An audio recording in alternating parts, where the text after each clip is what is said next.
people that came here were doing, what exactly were they doing here? Perhaps have you been brought up to speed with what they were raiding this place for? No, we hadn't, except the fact that they identified themselves.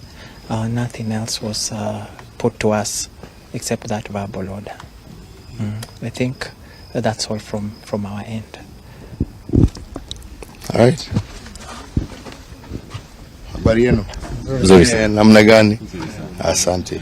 Mr. President, perhaps what brings you here this evening and what has happened here exactly? Well, I got a report from my son that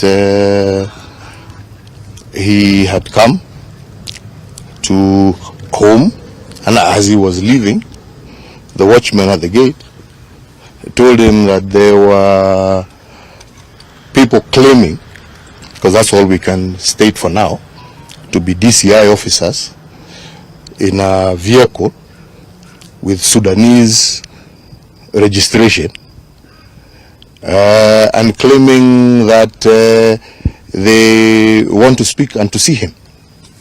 And I told them immediately, I mean, from my knowledge, when the police want to do something, they don't come in foreign number plates. Number two, they have a warrant.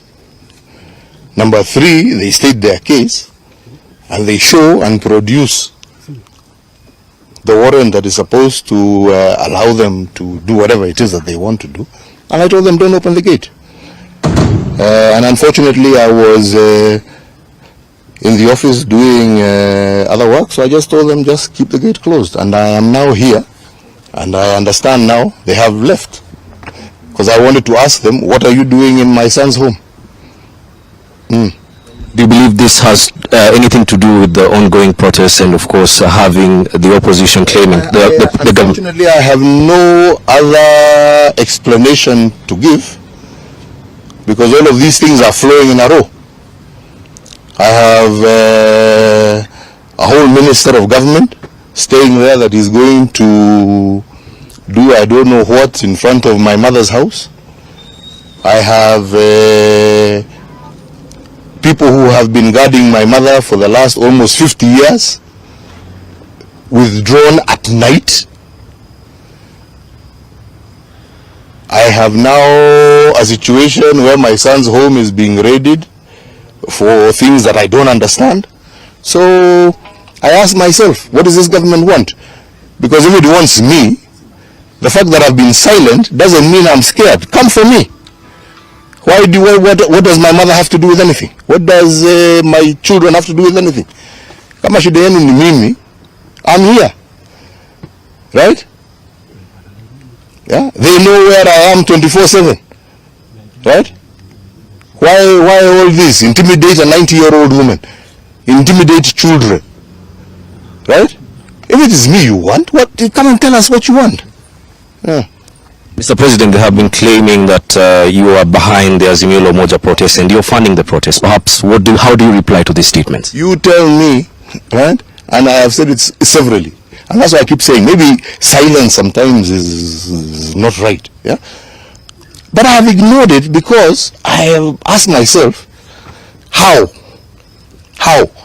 Yeah. What does the issues that Kenyans are talking about have nothing to do with me? All right? Have you seen me in any of those events? Have you seen me talk about any of those events? Yeah? Now if you say that because of my association with Raila, am I not supposed to talk to my friends? Is that a crime in Kenya today? Yeah? Is that a crime? Maybe you should tell me. If it's a crime, maybe you should say, oh, it is a crime to associate with this individual, with this. I thought the only crime was to associate with terrorists. So are you telling me that they are terrorists? Then, because then that would be the only argument you would have. Or bank robbers or something. Right? Yeah? But I thought we lived in a democracy in Kenya. I believed.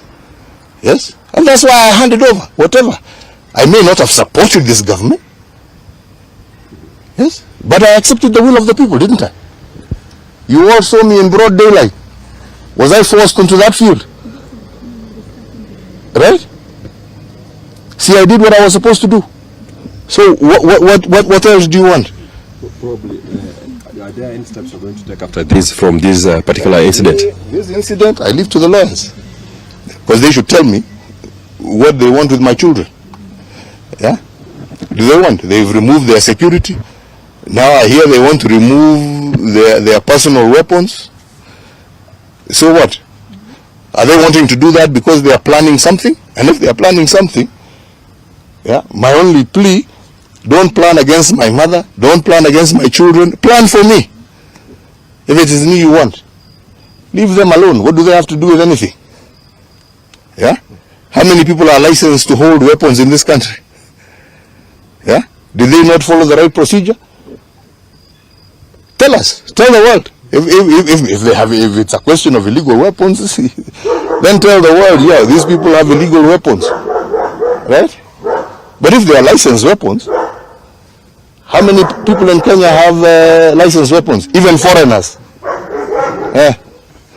Alright? So they follow the procedure. Right?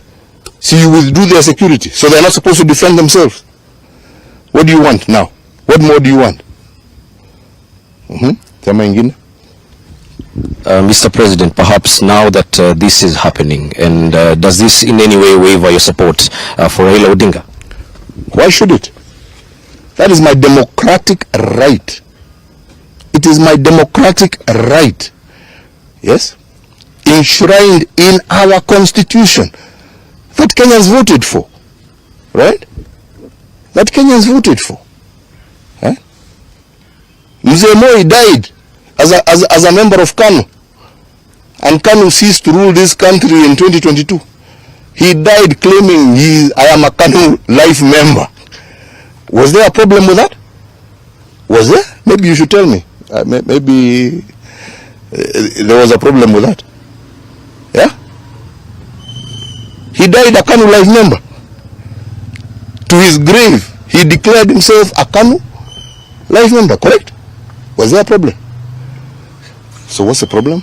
Maybe you should tell me, maybe there's something that I don't understand. Mr. President, the argument here has been that if the fourth president, my apologies, the fourth president of the Republic of Kenya, Uhuru Kenyatta, the argument here has been that if you continue politicking, then you may lose. Have you seen me in any rally?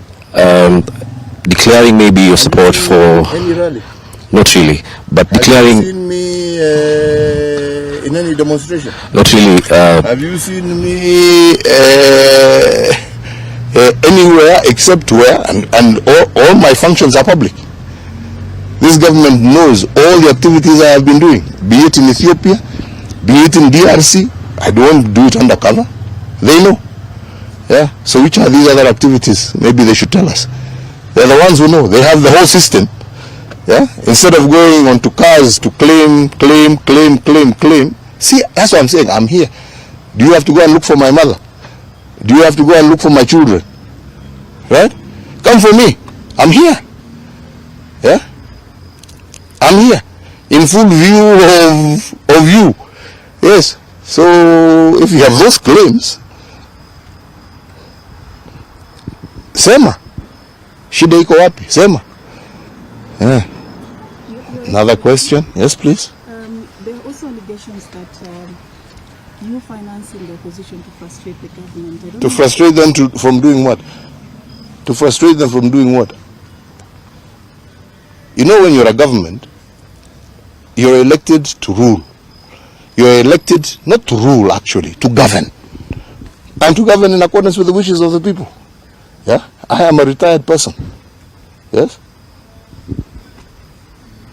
Why don't they deal with the issues and the concerns that Kenyans are raising? That's what they should be dealing with. Not looking for scapegoats. Yeah, go deal with the issues that Kenyans are raising. Right? Have you spoken? When I was in power, I was dealing with the issues that Kenyans were raising. Yeah? These are not new things.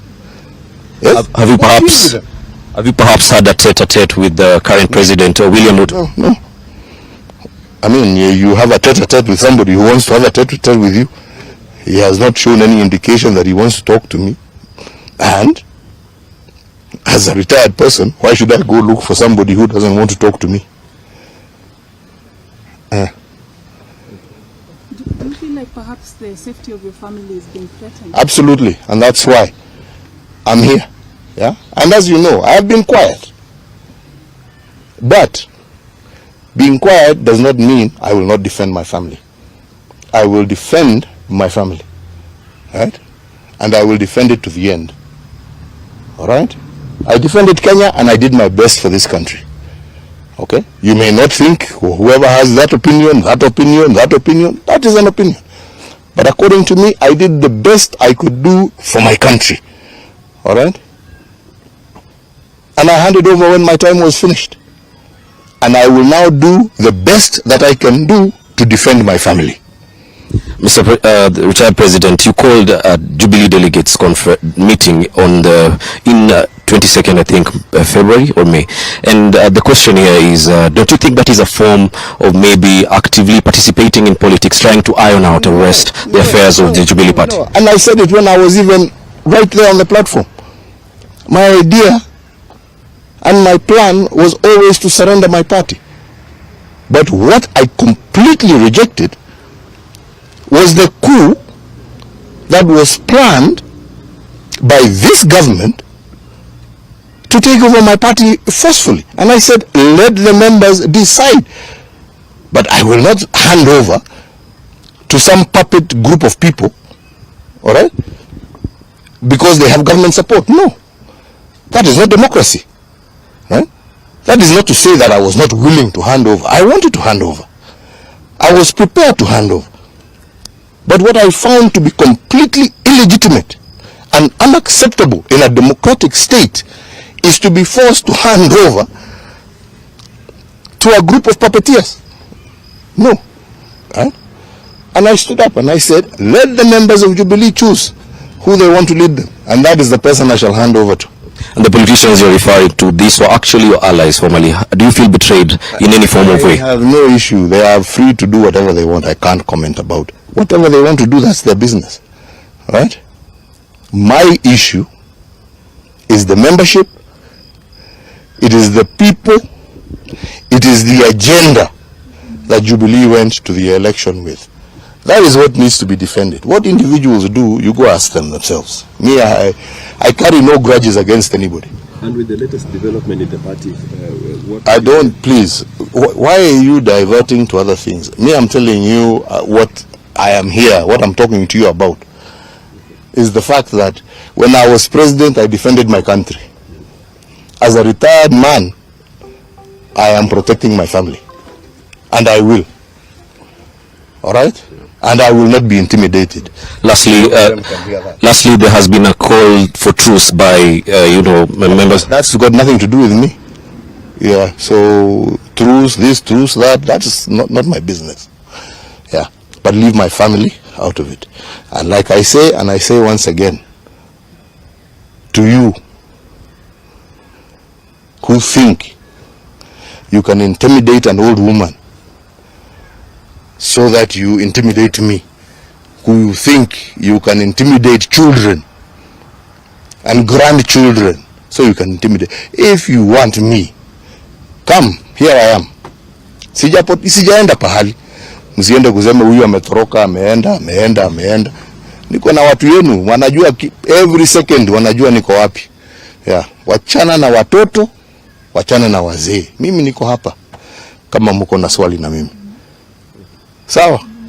Yeah? Sasa hiyo watu sijui wameenda wapi, waende, wakirudi, watarudi, kama hawatarudi, wakae, lakini kwangu, hii ni nyumba yangu, yeah? Sio yangu, ni ya watoto yangu, yeah? Na mimi nitalinda, kama kila mwananchi mwingine, atalinda mali yake, yeah? Sio ndio haki ya kila Mkenya, yeah? Na mimi siwaulizi wanipatie walinzi, wakitaka kuwachukua, wachukue wote, lakini wanipatie heshima yangu ya kulinda pia mimi mali yangu kama Mkenya mwingine. Lastly, before you actually exited office, you had a meeting in Sagana and you said to the people that they will suffer after you exit. Do you think they make... You know what I said. So if you want to know about what I said, me, I don't try and hide from what I said. Kwenda kufanya search button kwa Google, ama whatever, utajua nilisemaje. na hiyo ni public knowledge. Si namna hiyo. Kuna haja ya kurudia, kwenda Google tu ufinye button utajua. Ama namna gani? Na nawashukuru. Na ombi langu kwenu nyinyi kama fourth estate, lindeni uhuru wa Wakenya, lindeni demokrasia ya taifa letu. Sina ingine, hiyo ni haki yenu, si ndio? Na Wakenya wanawatarajia mfanye hivi. Sawa? God bless you. Thank you for coming and I appreciate it. Asante.